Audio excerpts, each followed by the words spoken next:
अब देखिए आप राष्ट्रीय पिछड़ा वर्ग आयोग, हाँ ओबीसी आयोग, ये 340 कौन सा अनुच्छेद में बोलेगा 340। आगे चले सर। अब इसमें थोड़ा सा दर्दनाक कहानी है, आराम से सुनेगा ओबीसी लोग।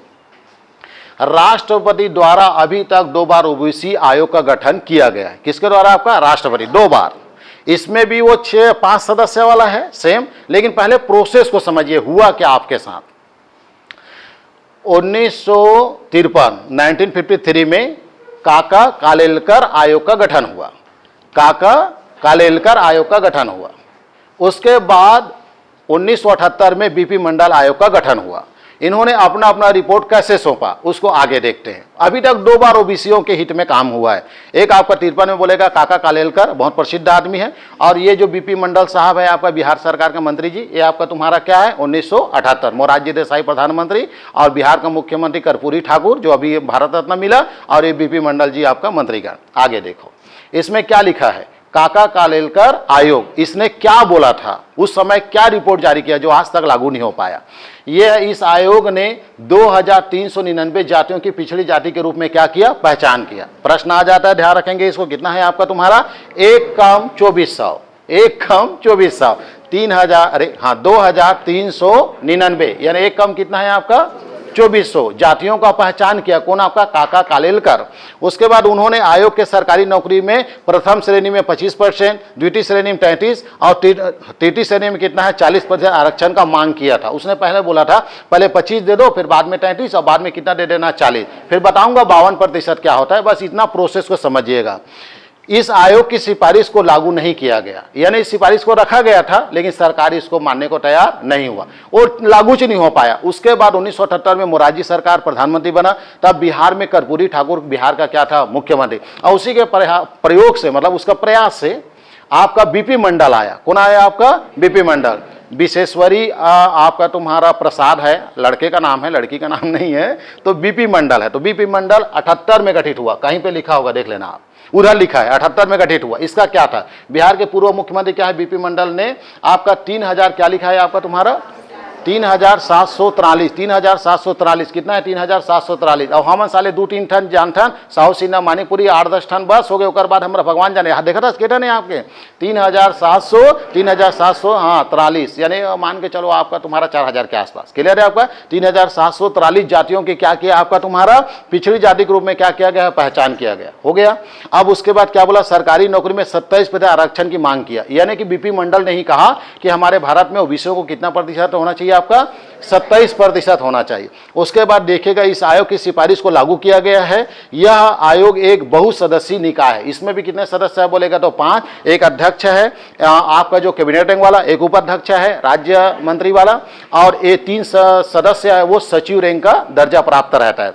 इसके बाद नीचे लिखा है सदस्य की नियुक्ति पद मुक्ति सब कौन करता है, राष्ट्रपति। कार्यकाल 3 साल, एक व्यक्ति 2 बार ही नियुक्त होता है, तीसरा बार नियुक्त नहीं होगा। इसके बाद इधर क्या लिखा है, अध्यक्ष जो होगा सुप्रीम कोर्ट या हाई कोर्ट का वर्तमान कोई भी न्यायाधीश, यानी भारत में जब भी ओबीसी आयोग का अध्यक्ष बनेगा वो एक जज ही होगा, दूसरे को बनाने का अधिकार नहीं है। तो ये ओबीसी का खास नियम है, ध्यान रखेंगे। ओबीसी आयोग का जब भी अध्यक्ष बनेगा तो सुप्रीम कोर्ट का जज हो या हाई कोर्ट के जज, वो भी सिटिंग रहेगा, तब उसको क्या बनाया जाएगा, ओबीसी आयोग का अध्यक्ष। राज्य में राज्य ओबीसी आयोग और केंद्र में राष्ट्रीय अन्य पिछड़ा वर्ग आयोग, अलग अलग होता है तो उस हिसाब से बनाया जाता है। क्लियर है। इस प्रकार आपका इसका कार्य देख लो। पिछड़ी जातियों के हितों की रक्षा करना, क्रीमी लेयर थोड़ा देर में समझाऊंगा, क्रीमी लेयर के बाद किन्नरों को समझाऊंगा, पहले इसको समझ जाओ। कहाँ है 27%, ये देखो अब इसमें समझ जाइए। अब इसको सबसे बड़ी इंपॉर्टेंट चीज है जो आपको समझ आनी चाहिए। सरकारी नौकरी के लिए 27% का आरक्षण की मांग किया गया और ये लागू हो गई। ये क्या हो गई आपका, लागू हो गई। ये मांग किया गया था 78 में, बीपी मंडल ने कब रखा था 78 मोरारजी देसाई के सरकार में।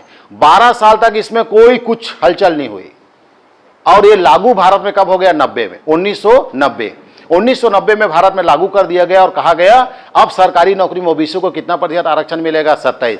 लेकिन लोग जब नहीं दे रहे थे, 52% आबादी को 52% आरक्षण नहीं मिल रहा था, तो मजबूरी में बीपी मंडल आयोग ने कहा भगवान के आशीर्वाद समझो या भगवान के लिए दुआ समझो, तुम्हारे मन से हाथ पांव जोड़ा था मेरे बाप, कम से कम 27% क्या दे दो आरक्षण। उसके पहले वाला 25, 33 और 40 का मांग किया था, क्रमबद्ध किया गया था। कौन? काका कालेलकर आयोग ने। इसने कहा भैया मत करो, बढ़ाओ मत, तुम्हारे मन से हाथ पांव जोड़ा था, तुम कितना दे दो? मात्र 27।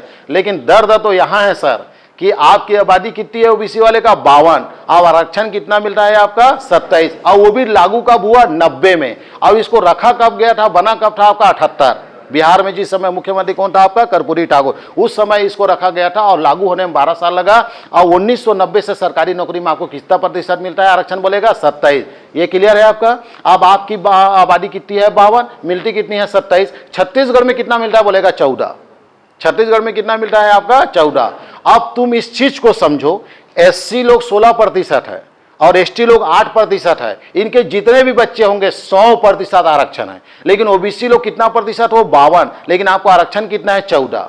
ये अन्याय क्यों हुआ? और वो भी कब से लागू है आरक्षण? 1990। 1990 के पहले ओबीसी में कोई भी गवर्नमेंट नौकरी नहीं लगा और अभी तक ओबीसी से कोई सांसद और विधायक नहीं बना, क्योंकि अभी तक ओबीसी को लोकसभा विधानसभा में आरक्षण प्राप्त नहीं है। जितने लोग ओबीसी लोग अगर संसद विधायक बन भी रहे हैं तो जनरल के डिग्री से बन रहे हैं, अपना आरक्षण से नहीं बन रहा है। आ रहा है समझ में सर? अब यहाँ पे मुद्दा यह है कि एसटी एससी को जितनी आबादी उतनी आरक्षण, ओबीसी को 52 है तो 52 क्यों नहीं मिलता? इसको इसलिए नहीं मिलता सर क्योंकि कुछ लोग, कुछ जाति विशेष वर्ग के लोग ओबीसियों के दिमाग में ऐसा कीड़ा डाला हुआ है कि उनको ये प्रूफ करवाया गया है कि तुम लोग क्या हो? ब्राह्मण हो।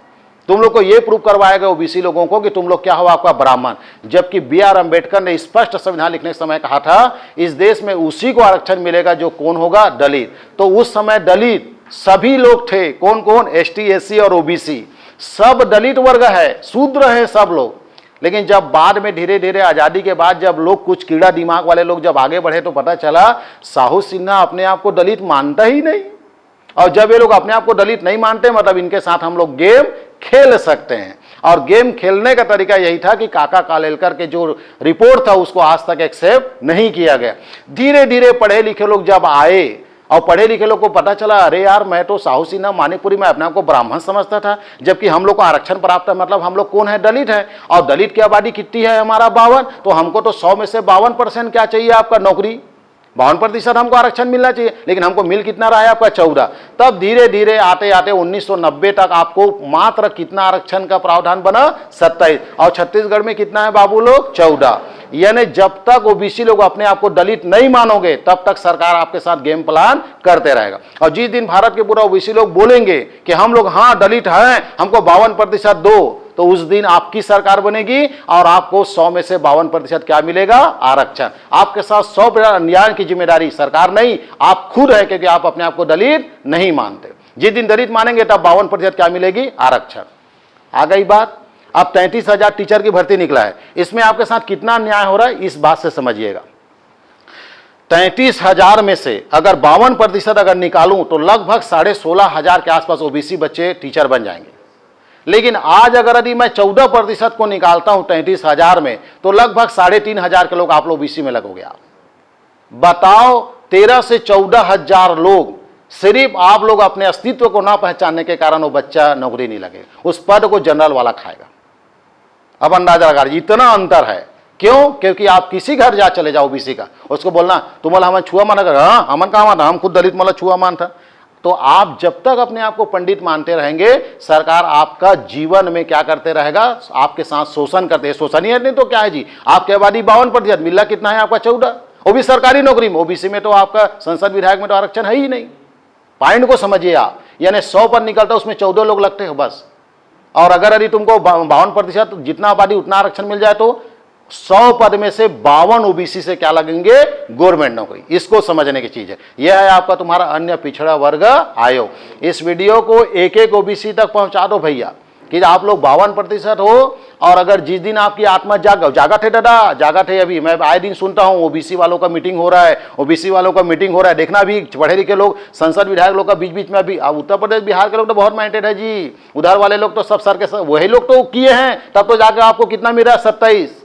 और 14 मिल रहा है आप छत्तीसगढ़ में। अगर वो लोग नहीं होते तो आज तक ओबीसी वाले को अभी तक किसी चीज में आरक्षण नहीं मिलता। और शास्त्र में उठा के देखो, ओबीसी किस में आता है? आपका शूद्र में आता है, दलित में आता है। और आप दलित होके भी संवैधानिक रूप से आप आरक्षण का लाभ नहीं ले पा रहे हैं, तो उसको सरकार क्या करेगा? वो आप लोगों में एकता होना चाहिए। 52% आप, 16% एससी, 8% आदिवासी, 7% ऐसे आगे पीछे मिला के अल्पसंख्यक मिला के 85% होते हैं। और 85% अगर एक हो जाओगे तो तुम्हारी प्रधानमंत्री बनेगा, तुम्हारा सरकार चलेगा, तुमको मिलेगी आरक्षण। लेकिन आप किधर वोट मारते हैं? आपका ब्राह्मण वाले में। आपको बता दिए गए हैं कि आप ओबीसी ब्राह्मण हो, इस कारण तुमको क्या करते हैं? गेम प्लान करता है सरकार, आपके भावनाओं से खेलता है वो। इसलिए आपको कितना प्रतिशत मिलता है? आपका 14। नहीं तो आबादी के हिसाब से कितना मिलना चाहिए था आपको? 52। ये बताया गया है, दर्द है इसमें। हो गया आपका तुम्हारा ओबीसी खत्म। आप देख लो, दो लाइन। पिछड़ी जातियों के हितों की क्या करना? रक्षा। कार्य साफ बात है, उनके हितों की रक्षा 1 नंबर कर रहे थे, 14% में खुश हो गए सुन के। नेक्स्ट क्या होता है आपका? Creamy layer. ये बहुत लोग बोलते हैं सर क्रीमी लेयर के बारे में। एक क्रीमी लेयर को समझाई देता हूं क्या होता है थोड़ा सा बस। क्रीलेमर आय की वह सीमा होता है जिसके अंतर्गत पिछड़ा वर्ग के लिए निर्धारित आरक्षण का लाभ नहीं ले सकते। यानी कि ये बताया गया जी कि लोग पैसे वाले होते हैं, ओबीसी वाले लोग, तो हम लोग उसी को आरक्षण देंगे जिनका पैसा क्या होगा? कम। तो इसमें नीचे लिखा होगा 2000 क्या है आपका तुम्हारा? 2013 में कितना था आपका? 6 लाख। अभी वर्तमान में कितना बोलेगा? 8 लाख। यानी वह परिवार जिसकी आय 8 लाख से अधिक है तो वो क्या कहलाएगा? Creamy layer. अब 8 लाख से कम है वो क्या कहलाएगा? गैर क्रीमी लेयर। क्या बोलेगा आपका? गैर क्रीमी लेयर। यानी इसी चीज को समझना है। परंतु वर्तमान में क्रीमी लेयर की वार्षिक आय कितनी रख दी गई है? 8 लाख। यानी आपको जानकारी हो, जिस परिवार या उस व्यक्ति का आय 8 लाख से अधिक है उसको आरक्षण का लाभ नहीं मिलेगा, उसको क्रीमी लेयर वाला संख्या में रखेंगे। और गैर क्रीमी लेयर का मतलब क्या होगा आपका तुम्हारा? गैर क्रीमी लेयर का मतलब 8 लाख से कम आय है, मतलब आपको ओबीसी का आरक्षण का लाभ मिलेगा। समझ गए बात? देखिए इसमें अब देखो, एक तो काला माता है आजकल। आप लोग गैर क्रीमी लेयर है कि क्रीमी लेयर है? बच्चा का टेम गोला लगाओ भगवान, ऐसे बोलते हैं। आज के बाद ऐसा लगाइएगा। वो डब्बा कैसा रहता है आपका तुम्हारा? ऐसा रहता है, ऐसा डब्बा रहता है, 2 डब्बा, और उस डब्बा में लिखा रहता है CL और NCL, ऐसा लिखा रहता है। ऐसा लिखा रहता है, देखना, ये CL और NCL लिखा रहता है आपका। तो CL मतलब होता है क्रीमी लेयर और NCL का मतलब होता है नॉन क्रीमी लेयर। तो ध्यान रखेंगे, 8 लाख से कम आपके घर का आय या आपके घर के व्यक्ति का आय कितना है आपका? 8 लाख से कम, मतलब आप ओबीसी में आरक्षण ले रहे हैं आप। तो 8 लाख से कम है तो किसमें टिक लगाएंगे आप? NCL में लगाएंगे, नॉन क्रीमी लेयर में लगाएंगे। और 8 लाख से अधिक वाले हैं, आपके पापा नौकरी में है, उसका पेमेंट 8 लाख से अधिक आ रहा है, या आपका आय जो सरकार द्वारा आपने शो किया कि आपका आय 1 साल में कितना 8 लाख से अधिक है, तो आप किस में आ जाएंगे? आपका क्रीमी लेयर में आ जाएंगे। तो किसमें टिक लगाएंगे? इसमें। यही है बस, इसके अलावा कुछ नहीं है इसमें, वही बताया गया है। हो गया किन्नरों को ओबीसी की दर्जा। इसके बाद क्या है आपका? किन्नरों को ओबीसी की दर्जा। जितना भारत में किन्नर है वो सब को 2014 में किन्नरों को ओबीसी की क्या दे दिया गया? दर्जा। यानी भारत में जितना किन्नर है, छक्का लोग, वो सबको किस में आते हैं? बोलेगा ओबीसी।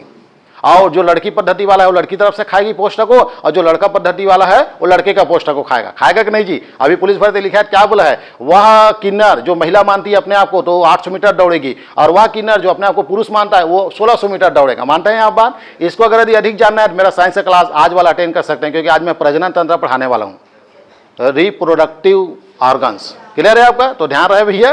तो ये ओबीसी वाले तक ये वीडियो को पहुंचा दो भैया, उन लोग को कम से कम बेचारे लोग को पता चले कि 52% हो गया, 14% आरक्षण में जी रहे, कितना बड़ा अन्याय है। आपसी एकता पैदा करना है तो ठीक है, नहीं तो आप सबके सब अपने आप को ब्राह्मण मान लो, वो 14% भी मत रखो, SC ST फायदा हो जाए। सही बात है, बताओ गलत क्या बोला था? अगर यदि आप अपने आप को दलित नहीं मानते बोल दो भैया मतलब दलित दर्जा से हटा दो, वो 14% और केंद्र सरकार के 27% काबर तुम्हारा जाए, वह हम रिपोर्ट लेबो ST SC मन हम तो देखते छन कब झपरन। क्लियर है? तो ये काम कीजिए।